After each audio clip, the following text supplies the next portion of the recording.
नमस्कार, बहुत स्वागत। न्यूज़ 18 के डिजिटल प्लेटफॉर्म पर आपका स्वागत है और आपके साथ मैं ललित प्रजापति, आनंद भी हमारे साथ जुड़े हैं।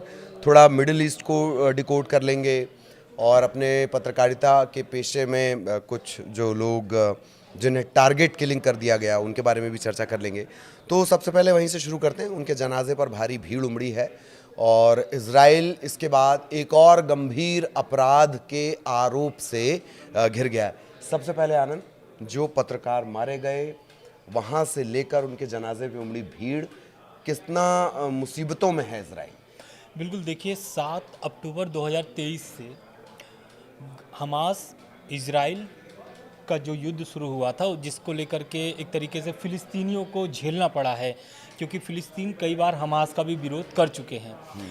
दरअसल ये जो 22 महीने से युद्ध चल रहा है इजराइल हमास का, इसमें मतलब हम ये भी कह सकते हैं कि 22 महीने का जो रिपोर्टिंग आपने गाजा का देखा है, जो ज़मीनी स्तर, मतलब ये भी हम बता सकते हैं कि गाजा में जो जो खबरें छिपाई जा रही थी उसको दिखाने वाला जो पत्रकार था, उसको एक तरीके से इजरायली हमले में, मतलब इजराइल ने भी इस बात की पुष्टि कर दी है कि हाँ, उन पर हमला हुआ है और इजराइल की तरफ से ही हुआ है, जिसमें करीब 5 पत्रकार और 2 और भी लोग थे, जिसमें टोटल 7 लोगों की मौत हुई है बीते दिनों। हाँ। और इन 5 पत्रकार की मौत में से जिसमें मुख्य पत्रकार का नाम सामने आ रहा है, जो एक तरीके से प्रमुख होकर के प्रमुखता से ज़मीनी स्थिति क्या थी गाजा की, फिलिस्तीनियों की स्थिति क्या थी, जो इतने दिनों से 22 महीने से हम लोग देख रहे थे कि भूखे मर रहे हैं फिलिस्तीनी।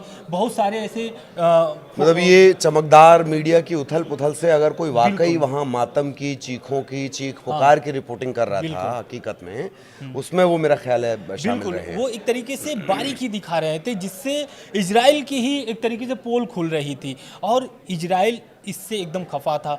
और ख़ास करके जो पत्रकार इसमें मुख्य रूप से जो काम कर रहा था, उसका नाम था हसन अल शरीफ। इन्होंने जो पत्रकारिता की, जो फुटेज दिखाई या फिर जो भी रिपोर्टिंग वहाँ से उन्होंने किया, एक तरीके से जो लोगों पूरी दुनिया, हाँ, अब 22 महीने में जो भी आपने गाजा के प्रति देखा है या फिर इंटरनेशनल मीडिया जो कवर कर रही थी पूरी गाजा रिपोर्टिंग में, या फिर इंटरनेशनल मीडिया रिपोर्टिंग में जो अगर प्रमुखता से अगर दिखाने वाली कोई भी स्टोरी गाजा की थी, तो वो इनको ही श्रेय दिया जा रहा था। दरअसल मौत के बाद इनकी जनाजे निकाले गए 5 पत्रकारों के।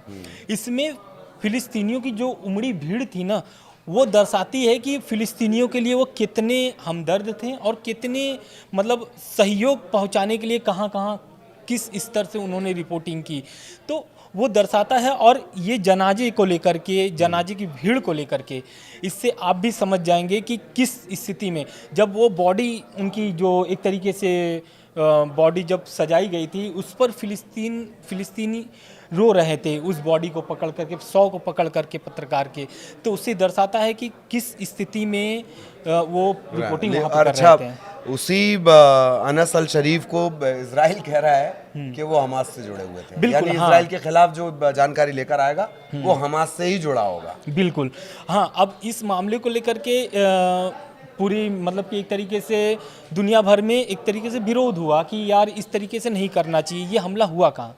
दरअसल अस्पताल के मेन गेट पर एक टेंट बनी हुई थी, जिस पर इजरायलियों ने हमला किया है टारगेट करके, और सीधे उस पर ही मिसाइल गिरी है, बम गिरी है, जिसको मतलब वहाँ पर आप एक बॉडी को पहचानना भी मुश्किल हो गया था कि किसकी कौन सी बॉडी है। बिल्कुल, मतलब ये है कि यही बहुत शुक्र है कि नेतन्याहू इस खबर को रिपोर्ट करने के लिए ललित प्रजापति को हमास से जुड़ा नहीं बता रहे, यही बहुत है। ऑस्ट्रेलिया, इस बीच फ़लस्तीन का चूंकि जिक्र हुआ है, तो अब फ़लस्तीन के समर्थन में जो देश हैं वो मुखर भी हो रहे हैं, उसे मान्यता देने की बातें भी अब निकल कर सामने आने लगी हैं। आनंद, बिल्कुल, देखिए दरअसल क्या हुआ है कि अभी बीते दिनों खबर आ रही थी ऐसी कि ऑस्ट्रेलिया के जो ब्रिज है, वो नाम मैं भूल रहा हूँ, उस पर करीब हज़ारों की संख्या में लोग प्रोटेस्ट कर रहे थे और फिलिस्तीनियों के समर्थन में बातें अपनी रख रहे थे। इस विरोध प्रदर्शन के बाद ऑस्ट्रेलियाई सरकार ने एक बड़ा फैसला लिया। वो फैसला ये था कि फ़िलिस्तीनियों को, यानी फ़िलिस्तीन को एक देश की मान्यता देना। सितंबर के महीने में संयुक्त राष्ट्र महासभा में ऑस्ट्रेलिया ने ये मतलब ऑस्ट्रेलिया की सरकार ने ये भी दावा कर दिया कि एक तरीके से वो मान्यता वहाँ पर देने की बात कहेगी, मंजूरी रखेगी, मान्यता देने की बात कहेगी वहाँ पर। बिल्कुल। अब ये देखना ये भी होगा कि ऑस्ट्रेलिया के बाद कौन कौन से ऐसे देश हैं जो फ़िलिस्तीन को मान्यता देने की बात कह रहे हैं। उसमें है ब्रिटेन, फ्रांस, कनाडा। जो ये 3 देश हैं ऑस्ट्रेलिया के अलावा, ये भी बात कर रहे हैं कि फ़िलिस्तीन को एक देश की मान्यता दी जानी चाहिए। क्यों देनी चाहिए, अब ये भी समझना होगा। फ़िलिस्तीन को एक देश की मान्यता इसलिए देनी चाहिए क्योंकि फ़िलिस्तीन के जो 20 लाख करीब जो प्रवास हो गए हैं, उनकी दर्दनाक तस्वीरें देख कर के, भूखमरी देख कर के, वो चाहते हैं कि एक देश में जब वो तब्दील हो जाएगा, मतलब ऑन रिकॉर्ड एक देश हो बिल्कुल। जाएगा जब वो। और वैसे आपको ध्यान होगा कि मेरे ख्याल है भारत में भी जो प्रमुख विपक्षी दल है कांग्रेस, वो इतिहास के हवाले से फ़लस्तीन को एक राष्ट्र के तौर पर या फ़लस्तीन के प्रति अपनी संवेदनाएं जताता रहा है। यहाँ पर भी इस तरह के हमने कई राजनेता देखे हैं। बिल्कुल। लेकिन आप ये समझिए कि ये मान्यता देने की बात क्यों कही गई। दरअसल इजराइल 7 अक्टूबर 2023 के बाद से बीच में सीज़ फायर हुए थे। सीज़ फायर के बाद कुछ दिनों के लिए हमला रुके भी थे, लेकिन मामला बिगड़ जाता है। हमास के मतलब कि हमास के कब्जे में कई इजरायली बंधक हैं जिसे हमास छोड़ने के लिए राजी नहीं था, ऐसा इजराइल का दावा है। लेकिन फिर वही सीज़ फायर टूट जाता है और इजराइल हमला फिर से शुरू कर देता है। उस हमले में अभी भी हमला वो जारी है, लगातार जारी है, जिसमें अभी आप खबर में हम लोग बताए भी हैं कि 5 पत्रकार की मौत हो गई है। और वो जो 5 पत्रकार थे एक तरीके से मुख्य भूमिका निभा रहे थे गाजा के प्रति। लेकिन अब जो इजराइल का अगला कदम है वो एक तरीके से चौंकाने वाली है, इसलिए क्योंकि जो इजराइल की सुरक्षा कैबिनेट है वो गाजा शहर पर नियंत्रण के लिए मंजूरी दे दी। और पीएम जो वहाँ के हैं बेंजामिन नेतन्याहू, उन्होंने इस प्रस्ताव को हरी झंडी दिखा दी है। इसका बड़ा क्रिटिसिज्म हो रहा है, खुद उनके देश में इसका क्रिटिसिज्म हो रहा है, आलोचनाएं हो रही हैं, बाहर से तो खैर हो ही रही हैं। वो हवाला क्या दे रहे हैं, कुछ इराक जैसी स्थितियां वो बताते हैं कि नहीं हम वहाँ पर जाकर सिर्फ हम सिक्योरिटी वहाँ पर देखेंगे, हम आतंक को फिर से नहीं पनपने देंगे। पर हकीकत ये है कि वो पूरा कंट्रोल चाहते हैं। इस बात को लेकर बहुत आलोचना कंट्रोल चाहते हैं। और कंट्रोल, और इसके आगे का भी उन्होंने प्लान बता दिया है कि अगर गाजा को नियंत्रण कर लेता है, गाजा कब्जे में आ जाता है इजराइल के, तो उसके बाद जो फ़िलिस्तीनी है, वहाँ के जो गाजा निवासी है, वो कहाँ पर मतलब निवास करेंगे। तो उसके लिए उन्होंने बताया है कि उत्तरी अफ्रीका में उनको बसाया जाएगा फिर से, जहाँ पर वो पहले से ही जो इस उत्तरी अफ्रीका है वो पहले से ही युद्धग्रस्त है। तो एक तरीके से इस प्रस्ताव को लेकर के ट्रंप और इजराइल की बहुत एक आलोचनाएं हुई हैं। इंटरनेशनल मीडिया में आप देखेंगे तो बहुत सारी ऐसी खबरें छपी भी हैं जिस पर इस मामले को लेकर के बहुत आलोचनाएं हुई हैं। बिल्कुल, वाकई इस मामले को लेकर आलोचनाएं भी हुई और सबसे बड़ी बात कि वो अपने घर में इन तमाम फैसलों के बाद, उनकी खुद की जो कैबिनेट है, उनकी विपक्षी पार्टी है जिसने शुरुआत में ये कहा था कि हम पूरी तरह सपोर्ट में हैं, वहाँ से भी नाराज़गी के स्वर आए हैं। लेकिन अगली चिंता इजराइल के लिए ये नहीं है कि वो अपने घर में तो घिर ही रहा है, गजा को लेकर उसका प्लान वैसे ही सवालों के घेरे में है। आलोचनाएं हो रही हैं यूएन से लेकर और तमाम लोग कर रहे हैं। लेकिन एक सबसे बड़ी बात कि ईरान गुपचुप जो कर रहा है, ईरान जो गुपचुप कर रहा है, सबसे बड़ी चिंता की बात इजराइल के लिए वो हो सकती है। ईरान का जो नया प्लान है, जो कहा जा रहा है, वो महायुद्ध की आहट की तरह, और ख़ास बात वो अमेरिका और इजराइल दोनों से छिपकर इस पर काम कर रहा है।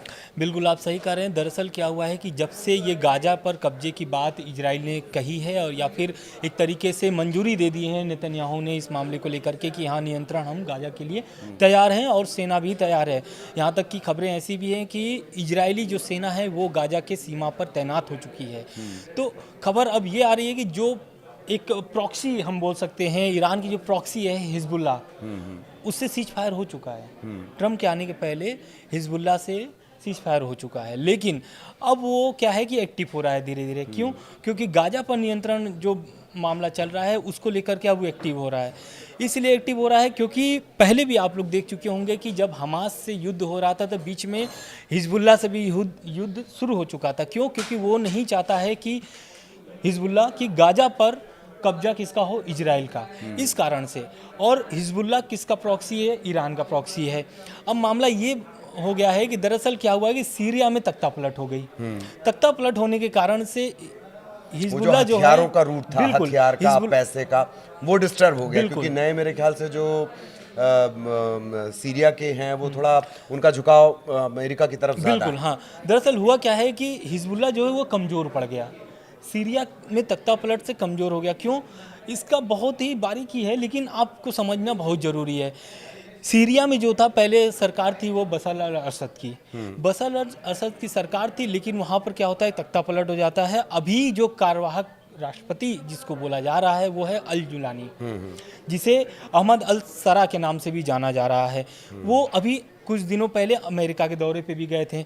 अमेरिका के दौरों के बाद जब वो आते हैं तो स्पष्ट ये हो जाता है कि उनकी जो झुकाव है वो किधर है, अमेरिका की तरफ है। लेकिन इसके पहले की जो सरकार थी बशर अल असद की, वो ईरान से एक तरीके से गुपचुप तरीके से उनकी संबंधें जो चल रही थी, वही जिस तरह के हिजबुल्लाह से संबंध है, बिल्कुल, बताने के कुछ हाँ, और, हाथी के बस दांत दिखाने के बिल्कुल, कुछ और, खाने के कुछ और। बशर अल असद की जब सरकार थी तो कहा यह जा रहा है कथित रूप से कि जो ईरान सपोर्ट कर रहा था, हथियार भेज रहा था हिजबुल्लाह को, वो ईरान सीरिया के माध्यम से लेबनान भेज रहा था। लेकिन अब जो ईरान ने नया प्लान बनाया, क्योंकि अल जुलानी जो है वो यूएस की तरफ झुके हुए हैं, तो अब वहाँ से इनको सीरिया की तरफ से कोई भी ऐसा सपोर्ट नहीं मिल रहा है।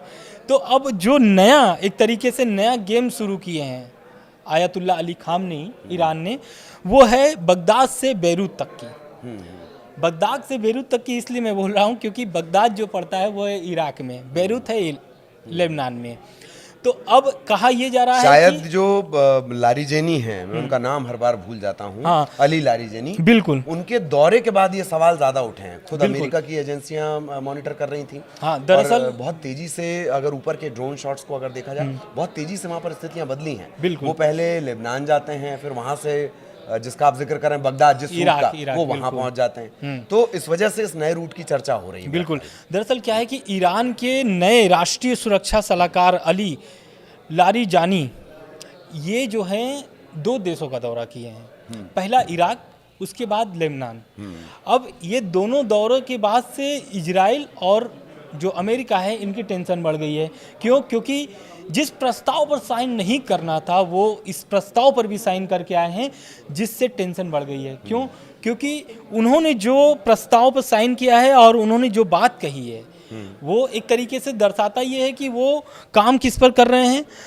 वो उनका ये है कि रेल कनेक्टिविटी पर बात कही है कि वो रेल कनेक्टिविटी और सिविलियन प्रोजेक्ट, एक उनका एक प्रोजेक्ट शुरू हो रहा है, प्रोजेक्ट और रेल कनेक्टिविटी पर काम कर रहे हैं। लेकिन ये इजराइल और ट्रम्प जो हैं अमेरिका, इनको भा नहीं रहा है ये जो प्रोजेक्ट इनका। ये आप बसरा से बेरूत जो एक रेल लिंक है उसकी आप बात कर रहे हैं, लेकिन इस पर सिर्फ इजराइल और अमेरिका का ही टेंशन नहीं है। बसरा टू बेरूत का जो ये रेल रूट है, माना ये जा रहा है कि अगर ये एक बार स्टैब्लिश हो गया, ये पूरी लिंक बन गई, तो फिर हिजबुल्लाह तक किसी भी चीज़ की सप्लाई, कहा जाएगा हम तो फल पहुंचा रहे हैं, हम तो सब्जी पहुंचा रहे हैं, और छद्म तौर पर वहाँ वो सब पहुंचेगा जिसका हिजबुल्लाह इस्तेमाल करेगा युद्ध में। बिल्कुल। अब इसी मामले को लेकर के जब से ये दौरा हुआ है, उसके बाद से हिजबुल्लाह के जो सुर है वो एक तरीके से फिर से धमकी भरा हो गया है। और हिजबुल्लाह चीफ जो है नईम कासिम, उन्होंने इजराइल को एकदम सीधी धमकी दे दी है कि अगर आप गाजा में ऑपरेशन नहीं रोकते हैं तो हिजबुल्लाह फिर से मिसाइल इजराइल पर दागना शुरू कर देगा। तो स्पष्ट एकदम ये हो गया है इजराइल को कि जो मामला वो सोच रहे थे कि हथियार फिर से एक तरीके से कथित रूप से ऐसा अभी क्योंकि ईरान ने अभी स्पष्ट नहीं किया है कि हिजबुल्लाह को वो सपोर्ट करता है, लेकिन अब ये दर्शाता है कि अगर ये जो नए रूट हैं, सीरिया तो अब पहले से बंद हो चुका है, तो अब जो नए रूट है वो है बगदाद से लेकर के बेरूत तक की। तो अब इन रास्तों से हथियार पहुंचाया जा सकता है हिजबुल्लाह को। तो कहीं ना कहीं हिजबुल्लाह अब मजबूत होने वाला है और हो सकता है आने वाले समय में हिजबुल्लाह हमला बोल दे, क्योंकि गाजा पर जो ऑपरेशन है वो बहुत ही जोरों शोरों में इजराइल ने शुरू कर दिया है। ये बात सही है। आखिर ज़रूरी थोड़ी है कि वादा खिलाफी करना, बेईमानी करना, अपने वादे से मुकर जाना और विस्तारवाद की नीति को ऐसा अपनाना, इस पे कोई कॉपीराइट थोड़ी है नेतन्याहू का, हर किसी का यही चलता है। तो आज के इस चर्चा में फ़िलहाल इतना ही। आगे भी इससे जुड़े अपडेट आप तक पहुंचाएंगे। नमस्कार। नमस्कार।